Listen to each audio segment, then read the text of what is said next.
મારું બાળક ખરાબ શબ્દો બોલતા શીખી ગયું છે, શું કરું? શું તેનો કોઈ ઉપાય છે? કેવી રીતે બાળકની આ ટેવને દૂર કરું? આવું તમારા ઘરમાં પણ થાય છે? તો તેમાં કેટલીક ટિપ્સ આજે હું જણાવું છું, જે ડૉક્ટર્સ અને નિષ્ણાતો દ્વારા કહેવામાં આવતી હોય છે. સૌથી પહેલાં તો તમારે ઓવર રિએક્ટ નથી કરવાનું, ગુસ્સો નહીં કરવાનો. બીજું, બાળકની સંગત કોની છે તેની ઉપર તમે ધ્યાન આપો. સ્કૂલમાં, તેના ફ્રેન્ડ સર્કલમાં કેવા શબ્દો કે કેવી વાતચીત થાય છે.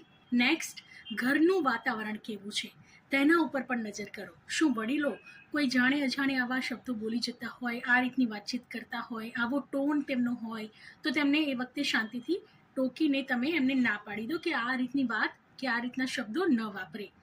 બીજી એક મહત્વની વાત કે બાળક આજકાલ ઓનલાઈન પણ એટલો જ એક્સેસ કરતા હોય છે વિડીયો, ત્યાંથી તો આ રીતનું ખરાબ શબ્દો કે ખરાબ વાતચીત નથી શીખતા ને, એની પણ તમે નજર રાખો. અને